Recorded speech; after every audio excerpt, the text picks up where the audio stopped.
So I'm reading a story that just broke on July 18th, 2020.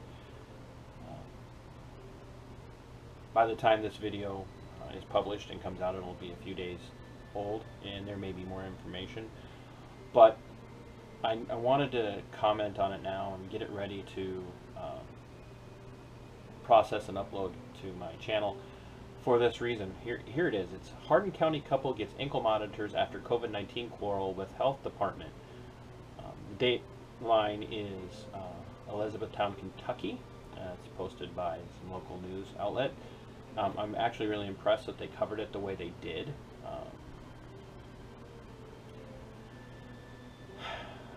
According to WAVE3 News, Elizabeth Linscott tested positive for COVID-19 in Hardin County last weekend.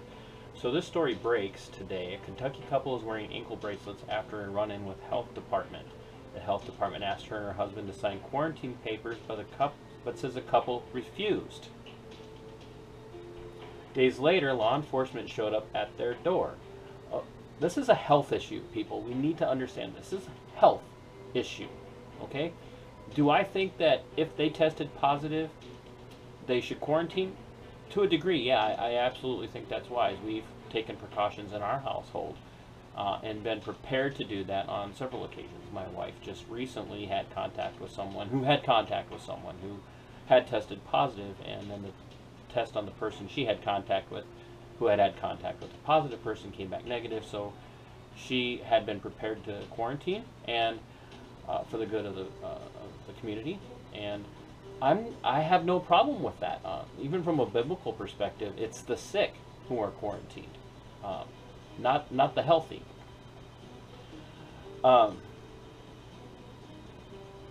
So, should they have quarantined? Yes. Should the state be getting involved in forcing this on people and making them sign a piece of paper? I don't know. But then again, you may disagree. But here's the issue. So days later, the law enforcement showed up at their door. Elizabeth's husband, Isaiah, says, I open up the door, and there's like 8 different people, 5 different cars, and I'm like, what the heck's going on? The guy's in a suit with a mask. It's the health department guy, and he has 3 different papers for us. For me, her, and my daughter. So he's talking about himself, for his wife, and for their daughter. And there's a picture of 2 ankles with monitors on them, on a what appears to be a rustic wood floor. I don't know if it's a deck, if it's inside. And so if the Linscotts travel more than 200 feet from their home, their ankle monitors will alert law enforcement. Elizabeth says she's never said she wouldn't quarantine. She just disagreed with the language on the paper. Now, I want us to think about this. These ankle monitors are used for criminal cases. People who are either out on some sort of pretrial release, who are just freshly out of doing time in county detention center, or maybe they're just coming off on parole from a state facility. But these ankle monitors are used for criminal activity, okay? Criminal activity. Furthermore, most of the time, the ankle monitors that are provided are not provided free of charge to the individual. They have to have a source of income to pay for this. So I don't know if that's the case here for the Hardin County couple, but it very well could be. So now, all 3 of them are wearing ankle monitors. They're being forced to stay in their house for having done nothing more than test positive for COVID-19 and refusing to sign a piece of paper from the health department. The health department. Health department has no law enforcement capabilities. None. The health department can't control you legally. They have no control over you, but yet here we sit. This couple is under house arrest wearing ankle monitors for doing nothing more than saying, I will not sign this piece of paper. Clearly, they weren't out running around jeopardizing their community. They were easily found in their home. Law enforcement is called in on this. They're forced to wear these ankle monitors. They're treated like common criminals. And I don't know, maybe they do have criminal records. That's not the point. At the time that this happened, they weren't on house arrest. They weren't wearing ankle monitors. So maybe as the story breaks out, maybe we'll find more going on. And maybe I'll make an amendment to this video. I don't know. But I want people to understand right now, this, I don't want to use the term terrifying. I don't want to say that, but this should concern us. This should be very concerning to liberty-minded, constitutionally minded people in the United States. Atheists, Christians, whatever your theological or worldview position might be. Whatever your philosophical understandings are and how those shape your worldviews. This should be disconcerting and very concerning for you. This is emblematic of authoritarianism running amok. And by and large,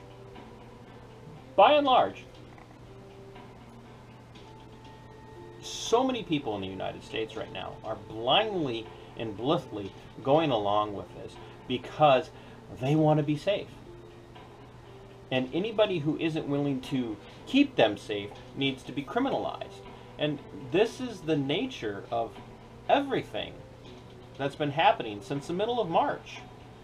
We have governors and mayors setting up hotlines for people to snitch on their neighbors.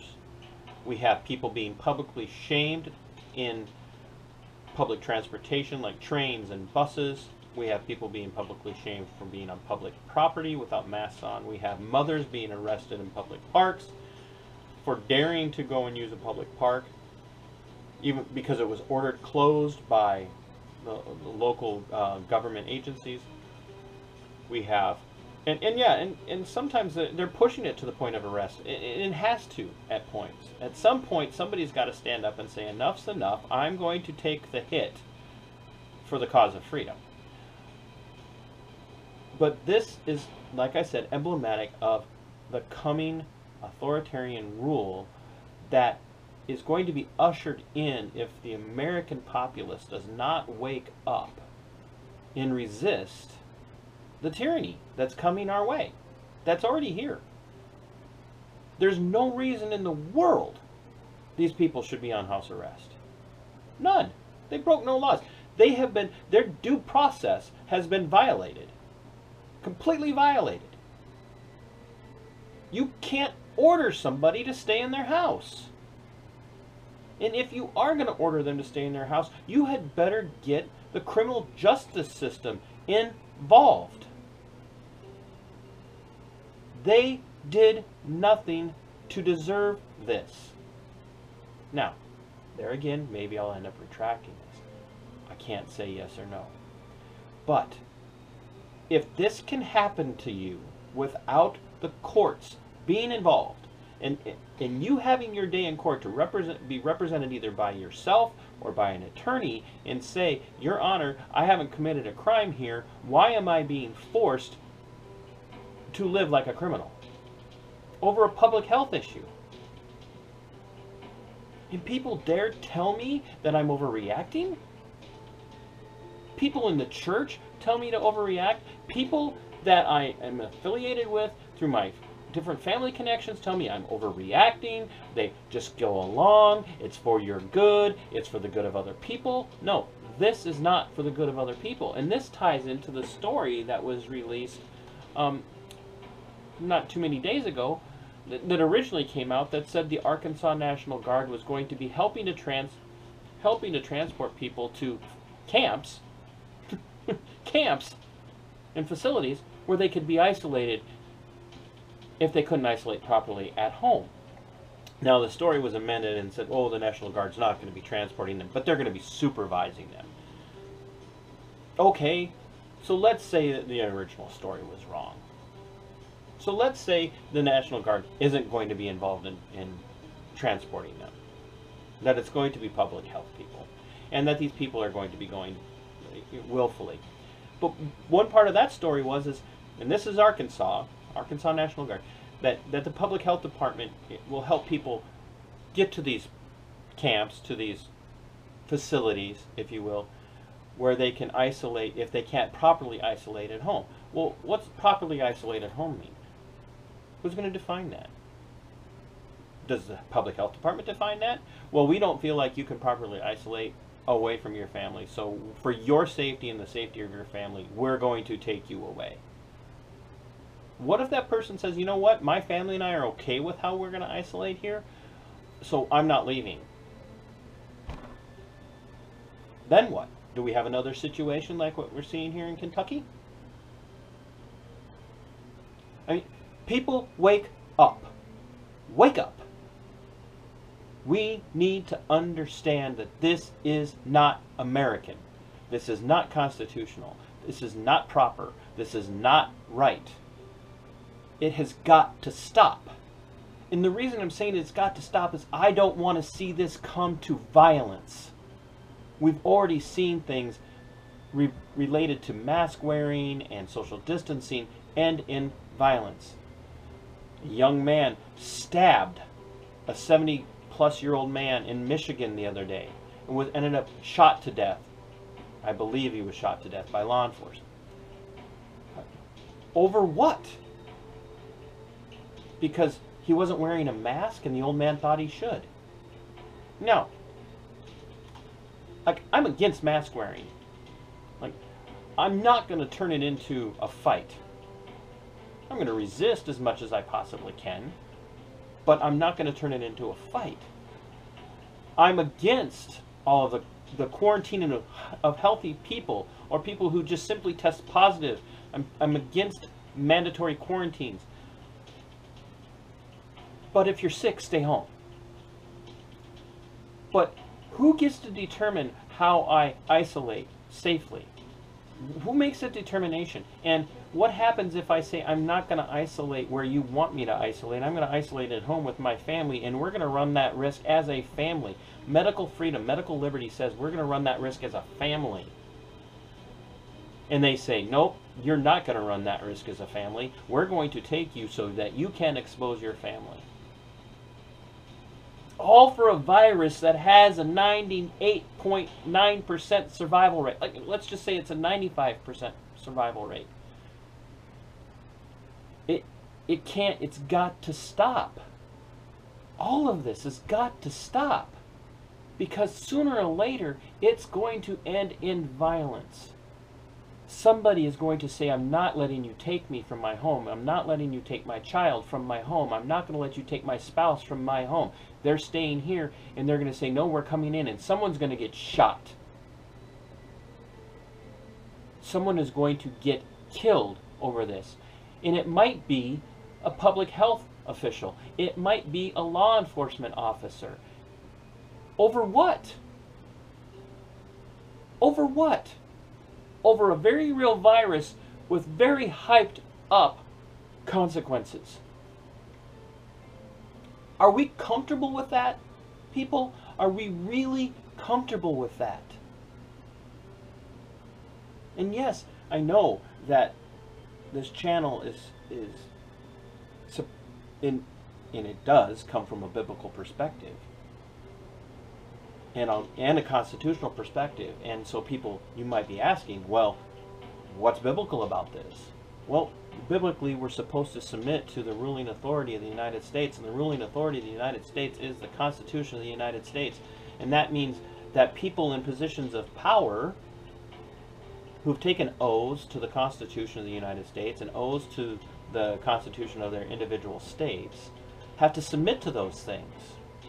And anything that violates the Constitution of the United States is a violate. I don't care if it's constitutionally enshrined in the state. If it violates the constitutional rights, as are the rights of the American people as they're enumerated in the Constitution and in the Bill of Rights, is a violation of those people's constitutional rights. So those people are actually criminal, constitutionally wrong. And these things, putting ankle monitors on people, telling people that they can't, that they have to do this, this, and this, that violates their medical freedom, or the potential of transporting people from their homes to a camp to an isolation facility if they can't properly isolate at home, it's unconstitutional. It's wrong. And yes, the Constitution trumps any of this stuff. Any of it. I don't care what your view is. The Constitution is preeminent when it comes to the governance of the United States and the American people. The Constitution is the source of the power in the United States, and the people are the executors of that power, and elected servants are subservient to the people and then to the Constitution. And what's happening is that has been twisted, it has been flipped. So now the people are subservient to the elected officials, the elected servants, and they determine how the Constitution applies to you, and that is not right.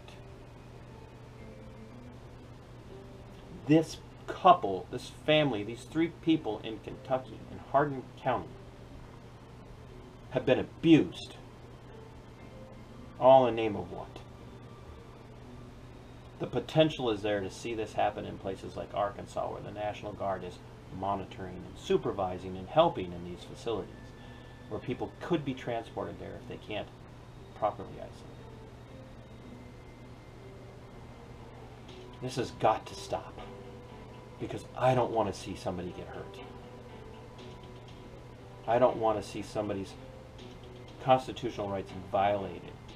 I don't want to see a civilian hurt in an exchange of gunfire.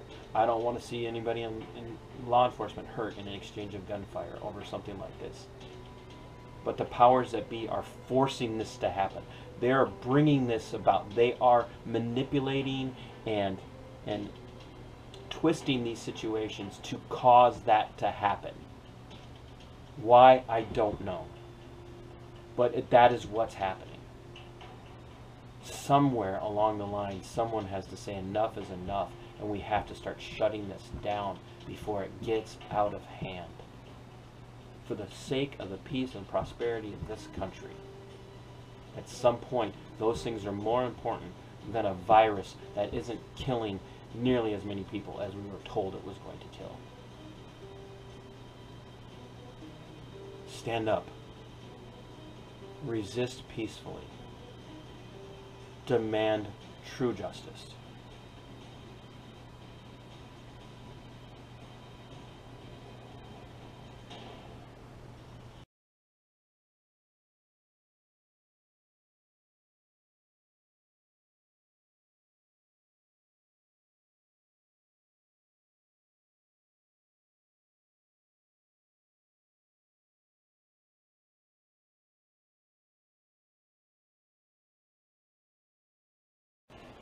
As always, thanks for watching the video. Thanks for being open-minded. Thanks for listening. I would ask that over here in the corner, somewhere on your screen, you hit the subscribe button. It's important, not for me, but because mainstream media, legacy media, isn't going to get the word out. They're not going to let people who don't toe the established line speak. So for the sake of liberty and for the sake of the defense of this nation, small little independent voices like mine need to be heard, especially the interviews. It's got very little to do with my commentary and a lot more to do with the interviews and the people who are affected when liberties are tread on. So once again, hit the subscribe button, like, subscribe, and share. Thank you very much.